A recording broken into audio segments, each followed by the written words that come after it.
Հայ-ամերիկյան առողջության կենտրոնում կարող եք անցնել կրծքագեղձի, վահանագեղձի, ներքին օրգանների եւ գինեկոլոգիական, ինչպես նաեւ բջջաբանական, հյուսվածքաբանական լաբորատոր ախտորոշիչ հետազոտություններ։ Գործում է նաեւ ստոմատոլոգիական կաբինետ։ Կենտրոնում իրականացվում են մամոգրաֆիկ, միջուկամագնիսային ռեզոնանսային, համակարգչային տոմոգրաֆիկ, ռենտգենաբանական հետազոտություններ, ինչպես նաեւ վիրահատական միջամտություններ։ Դուք կարող եք ստուգել նաեւ ձեր ոսկրերի խտությունը։ Ուշադրություն, կենտրոն կարող եք դիմել աղեստամոքսային խնդիրների դեպքում, իսկ սպասելն այստեղ հաճելի եւ աննկատ է անցնում։ Հայ-ամերիկյան առողջության կենտրոն։ Առողջ ընտանիքի հենասյունը առողջ կինն է։ Բարև հարգելի հեռուստադիտող, Մեդինֆորմը այսօր հյուրընկալվել է Հայ-ամերիկյան առողջության կենտրոնին։ Կենտրոնը մշտապես ուշադրության կենտրոնում է պահում կանանց առողջությունը եւ ոչ միայն կանանց։ Այսօր խոսելու ենք շատ կարեւոր մի հետազոտության մասին, դա մամոգրաֆիկ հետազոտությունն է։ Իսկ կենտրոնը հագեցած է մամոգրաֆիկ վերջին սերնդի սարքավորումով։ Դե ինչ, գնանք ներս եւ հենց բժշկուհուց իմանանք հետաքրքիր մանրամասներ մամոգրաֆիկ հետազոտության մասին։ Գնացինք։ Եվ այսպես հարգելի հեռուստադիտող, ինչպես եւ նշեցի, ես գտնվում եմ Հայ-ամերիկյան կենտրոնում եւ կենտրոնի ռադիոլոգիայի բաժանմունքի ղեկավար, բժշկական գիտությունների թեկնածու դոցենտ Անի Հակոբյանն է իմ զրուցակիցը եւ խոսելու ենք բացառապես մամոգրաֆիկ հետազոտության կարեւորության եւ իհարկե հետաքրքիր մանրամասների մասին։ Բարև բժշկուհի։ Ողջույն։ Շնորհակալ եմ, որ Մեդինֆորմի հյուրն եք եւ այս կարեւոր թեմայով իրազեկելու ենք կանանց եւս մի քանի հետաքրքիր մանրուքներով։ Եվ այսպես, ինչու անցնել մամոգրաֆիկ հետազոտություն եւ ոչ սոնոգրաֆիկ, ինչումն է առավելությունը։ Ուրեմն ամբողջ աշխարհում կրծքագեղձի քաղցկեղը շարունակում է մնալ կարևորագույն խնդիր, քանզի միակ մեթոդը, որը հնարավորություն է տալիս պայքարել կրծքագեղձի քաղցկեղի դեմ, դա վաղ ախտորոշումն է։ Մամոգրաֆիկ հետազոտությունը շարունակում է մնալ կրծքագեղձի քաղցկեղի վաղ ախտորոշման ոսկե ստանդարտ։ Բոլորս գիտենք, որ բժշկագիտության զարգացումը ոչ թե ժամ առ ժամ է, այլ րոպե առ րոպե, բայց միևնույն է, մամոգրաֆիկ զննությունը շարունակում է մնալ կարևոր։ Ինչու մամոգրաֆիա? Որովհետև մամոգրաֆիկ զննության շնորհիվ հնարավոր է այժմյան թվային տեխնոլոգիաների օգտագործմամբ միլիմետր առ միլիմետր ուսումնասիրել կրծքագեղձի հյուսվածքը եւ բացահայտել նախաքաղցկեղային վիճակներ, փոքրիկ քաղցկեղներ, որոնք կարող են դրսևորվել դեռ տարիներ հետո։ Սոնոգրաֆիկ զննությունը, լինելով բացարձակ անվնաս հետազոտություն, ունի շատ մեծ ինֆորմատիվություն, բայց չի կարող բացահայտել այդ վաղ նախնական պրոցեսները։ Այդ է պատճառը, որ մենք հորդորում ենք, խնդրում ենք մեր կանանց չխուսափել մամոգրաֆիկ զննության ամենամյա հետազոտությունից։ Նույնիսկ եթե խնդիրներ չունեն, այո։ Ընդհանրապես մամոգրաֆիան կատարվում է երկու նկատառումներով՝ ախտորոշիչ եւ կանխարգելիչ։ Ախտորոշիչ մամոգրաֆիան անցնում է կինը, որը ունի խնդիր կամ ուղղորդված է բժշկի կողմից։ Կանխարգելիչ մամոգրաֆիան, այսպես կոչված սկրինինգ մամոգրաֆիան, անցնում է կինը, որը ուզում է մնալ առողջ, բացարձակ առողջ կինը, որը չունի որևէ կլինիկական դրսևորում, չունի ցավ, չունի կոշտացում։ Եվ մամոգրաֆիկ զննության շնորհիվ հնարավոր լինում արդեն բացահայտել խնդիրները։ Իհարկե, շտապ եմ ասել, որ սկրինինգ մամոգրաֆիայի մեծ մասը մենք ունենում ենք առողջ պատկերներ, բայց եւ բացահայտված այդ նախնական վիճակները ուղղակի կյանքեր են փրկում։ Այո։ Շատ լավ, մամոգրաֆիկ հետազոտությունից խուսափելու հիմնական մտավախությունը կանանց մոտ այն է, որ կրծքագեղձը ասես ճզմման է ենթարկվում եւ լրացուցիչ տրավմատիկ է, բայց նորագույն սարքերը հնարավորինս այո, մինիմալ է այդ սարքերի դեպքում հասցված այդ վնասելը։ Ինչ կարծիք ունեք դուք այդ մասին, արդյոք այդ սարքերը այսքան մտածվել են, այսքան կերտվել են եւ իսկապես կարող են վնասել կուրծքը։ Ես կենտրոնում եմ 2000 թվականից եւ այն ժամանակվա սարքավորումները էլի ժամանակի լավագույն սարքավորումներն էին, բայց շապավենային մամոգրաֆներն էին, որոնք պատկեր տալու համար պետք էր կուրծքը բավական սեղմել։ Այժմյան սարքավորումները, թվային սարքավորումներ են, ընդ որում շերտ առ շերտ դիտարկման հնարավորությամբ, այս պարագայում այլևս կուրծքը շատ սեղմելու կարիք չկա։ Ընդհանրապես կուրծքը երկու հարթակների միջև ֆիքսվում է, որպեսզի մենք ունենանք պատկեր։ Այսինքն այս առումով պետք է փարատենք մեր կանանց մտավախությունը։ Միանշանակ թող մեր կանայք հանգիստ լինեն, առավել եւս, եթե հետազոտության են գալիս ճիշտ ժամանակին, իսկ դա դաշտանային ցիկլի սկսման օրվանից հաշված 5-ից 12-րդ օրն է, երբ կրծքագեղձը գտնվում է հանգիստ վիճակում։ Դաշտանադադարում գտնվող կանանց դեպքում դա իհարկե նշանակություն որևէ օր նշանակություն չունի։ Եվ այսպես առաջին մամոգրաֆիայի անցնելու տարիքը։ Մինչ այդ իհարկե բժիշկները ցուցում են սոնոգրաֆիկ հետազոտություն եւ սկսած որ տարիքից է պետք անցնել արդեն մամոգրաֆիայի խնդրեմ։ Ուրեմն սոնոգրաֆիկ զննություն մենք առաջարկում ենք կանխարգելիչ նպատակներով սկսել 30 տարեկանից։ Բայց մինչև այդ, եթե մեր աղջիկները չունեն որևէ գանգատ, բայց պատրաստվում են ամուսնության եւ մայրության, մենք խնդրում ենք, որ մինչև հղիանալը գաղափար կազմել կրծքագեղձի կառուցվածքի մասին, որովհետև հղիության ընթացքում, կերակրման ընթացքում կրծքագեղձը կրում է զգալի փոփոխություններ եւ երբ գաղափար չունենք նախկին իրավիճակի մասին, գնահատել ներկան մի փոքր ավելի դժվար է։ 30 տարեկանից ինչու ենք խնդրում, որովհետև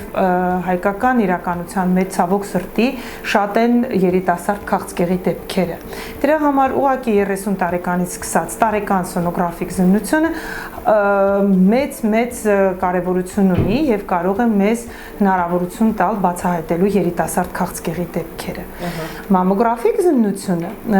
ամբողջ աշխարհում ընդունված կարգն եմ ես հիմա ներկայացնում, առաջարկվում է 35-ից հետո, 35-ից 40 տարիքային խմբում մենք առաջարկում ենք մեկ մամոգրաֆիկ զննություն։ Կանենք դա 35-ում թե 40-ում, դա պայմանավորված է այցելուի ժառանգական նախատրամադրվածությամբ, եթե ընտանիքում կան երիտասարդ քաղցկեղի դեպքեր, ապա ոչ կրծքի, այո, բժշկուհի պետք է նշել։ Հիմնականը կուրծք, բայց արգան գինեկոլոգիական քաղցկեղներ, հիմա շատ հետաքրքիր աշխատանքներ կան հայրական կողմի կարևորության մասին, որովհետև մենք միշտ նշում ենք, որ շատ կարևոր է մայրական ընտանիքի ծանրաբեռնվածությունը, բայց աղջիկները, որոնց հայրիկները ունեցել են կրծքագեղձի քաղցկեղ, շագանակագեղձի քաղցկեղ, ենթաստամոքսային գեղձի քաղցկեղի դեպքում իրենք եւս ռիսկային խմբում են եւ անհրաժեշտ է անցնել այդ սկրինինգային հետազոտությունը։ Պարտադրում ենք 40 տարեկանում։ Եթե կինը եկավ 40 տարեկան եւ միայն սոնոգրաֆիկ զննությամբ, մենք բացատրում ենք, որ խնդիր չի, անցկացնենք հետազոտությունը, բայց մենք կարող ենք ունենալ բաց թողում։ Պատկեր ամբողջական կարող է չլինել։ Միանշանակ կարող է սոնոգրաֆիկ զննությունը տալ բաց թողում, որովհետև այդ միլիմետրի չափ ունեցող փոփոխությունները, կալցիֆիկատները դրանք սոնոգրաֆիկ չեն երևում։ 40-ից սկսած արդեն առաջարկվում է մամոգրաֆիան 1-ից 2 տարին մեկ անգամ։ Դա արդեն նորից պայմանավորված կրծքագեղձի կառուցվածքով եւ նորից պայմանավորված ժառանգական նախատրամադրներով, այո։ Բժշկուհի, այ հիմնականում բացառիկ դեպքերը մի կողմ եթե դնենք, կանայք ունենում են նմանատիպ խնդիրներ արդեն ամուսնանալուց, երեխային կերակրելուց հետո, այսինքն մայրանալուց հետո։ Իհարկե եւս մեկ անգամ նշում եմ, դեպքերը քիչ չեն նաեւ որպես այդպեսին, այո, քաղցկեղային դեպքերը մինչ մայրանալը, սակայն հիմնականում այս դեպքից հետո նկատում են որոշակի խփիպներ կրծքում եւ այլն, ինչ որ նկատելի ուրվածություն եւ այլն, այս դեպքում կարող է կինը կերակրելիս անցնել մամոգրաֆիկ հետազոտություն, եթե այդ ընթացքում կրծքով կերակրում է նաև։ Ուրեմն կրծքագեղձի քաղցկեղը ցավոք սրտի ախտահարում է նաև եւ հղի կնոջը եւ կերակրող կնոջը։ Ընդ որում պատահական չնշեցի, եթե նախկինում չունենք արված հետազոտություն եւ կինը տեղյակ չէ իր կրծքագեղձի կառուցվածքի մասին, ապա հնարավոր է, որ քաղցկեղով կինը հղիանա եւ այդ դեպքում իհարկե շատ դժվար ընթացք ենք ունենում։ Իհարկե ելքը էլի լավ ենք ունենում, այժմյան բժշկագիտությունը հասել է այն մակարդակի, որ մենք հնարավորություն ունենք նաև հղիության ընթացքում քիմիոթերապևտիկ պտուղ պահպան թերապիայով բուժել կնոջը, բայց ամեն դեպքում հղիությունը եւ կերակրելը մամոգրաֆիայի համար համարվում են ոչ ցանկալի վիճակ, որովհետեւ նախ վնասում ենք ինքը ճառագայթ է եւ պտղին կարող ենք վնասել եւ գեղձին կարող ենք վնասել, բայց երբ կա ուղղակի ցուցում, այսինքն երբ սոնոգրաֆիկ եւ կլինիկորեն մենք գործ ունենք կրծքագեղձի քաղցկեղի հետ, արդեն դա որպես խոչընդոտ չի համարվում եւ ստիպված ենք լինում անցկացնել։ Այո, իսկ եթե քաղցկեղ չկա, պրոֆիլակտիկ միայն սոնոգրաֆիկ զննություն։ Այո, այդ ժամանակ եւ ամենահետաքրքիր հարցը, հետաքրքրող հարցը բոլոր երիտասարդ կանանց, ովքեր ժամանակակից կյանքին համընթաց քայլելու համար դիմում են տարատեսակ պլաստիկ վիրահատությունների եւ դրանցից մեկը ամենապահանջարկ ունեցողը հենց կրծքերի աուգմենտացիան, այսինքն մեծացումը, այս դեպքում իմպլանտ կրելու դեպքում կամ ճարպով կրծքի մեծացման դեպքում ցուցված է արդյոք մամոգրաֆիկ հետազոտությունը։ Ընդհանրապես պլաստիկ վիրաբուժությունից դիմելուց առաջ նախ մեր պլաստիկ վիրաբույժները իրենք են ուղարկում այցելուներին, բայց պարտադիր է ունենալ մամոգրաֆիկ զննություն։ Հատկապես 30-նանց աղջիկներին մենք արդեն նաև մամոգրաֆիա ենք անում։ Դա բացարձակ ցուցում ենք համարում, ավելի երիտասարդներին կարող ենք սոնոգրաֆիայով ճանապարհել, բայց 30-ից հետո առաջարկում ենք անպայման ունենալ մամոգրաֆիկ զննություն։ Իմպլանտի դեպքում կարելի է, բայց մինչև իմպլանտը տեղադրելը, դա այո, մինչև իմպլանտը տեղադրելը պացիենտը պետք է ունենա հետազոտություն, իսկ իմպլանտով կանայք հանգիստ կարող են դիմել մամոգրաֆիկ զննության, առաջ էր, որ մամոգրաֆիկ սարքերը իզորու չէին նկարել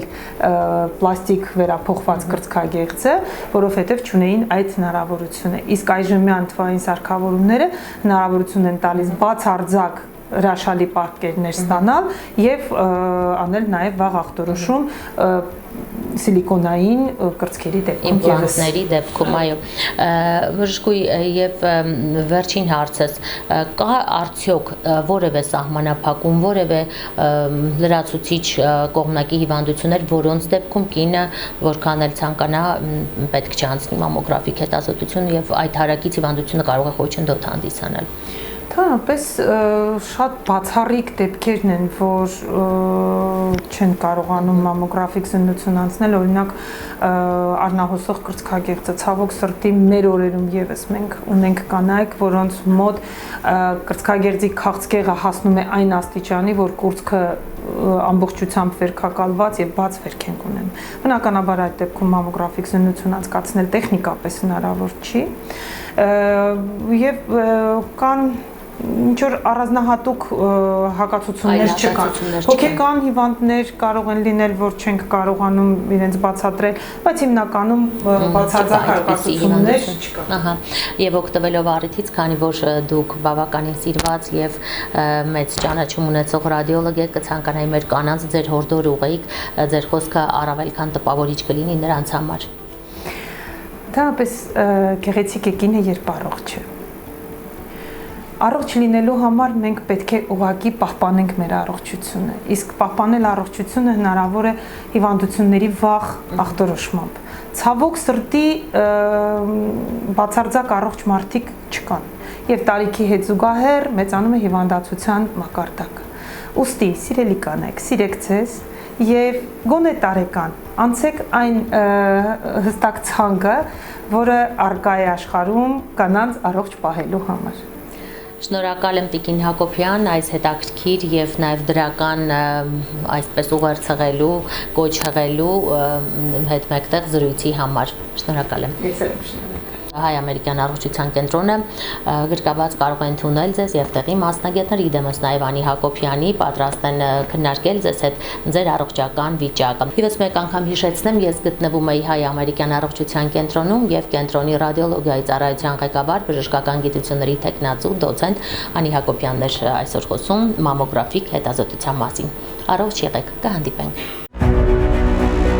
Հայ-ամերիկյան առողջության կենտրոնում կարող եք անցնել կրծքագեղձի, վահանագեղձի, ներքին օրգանների եւ գինեկոլոգիական, ինչպես նաեւ բջջաբանական, հյուսվածքաբանական լաբորատոր ախտորոշիչ հետազոտություններ։ Գործում է նաեւ ստոմատոլոգիական կաբինետ։ Կենտրոնում իրականացվում են մամոգրաֆիկ, միջուկամագնիսային ռեզոնանսային, համակարգչային տոմոգրաֆիկ, ռենտգենաբանական հետազոտություններ, ինչպես նաև վիրահատական միջամտություններ։ Դուք կարող եք ստուգել նաև ձեր ոսկրերի խտությունը։ Ուշադրություն, կենտրոն կարող եք դիմել աղեստամոքսային խնդիրների դեպքում, իսկ սպասելն այստեղ հաճելի եւ աննկատ է անցնում։ Հայ-ամերիկյան առողջության կենտրոն։ Առողջ ընտանիքի հենասյունը, առողջ կինն է։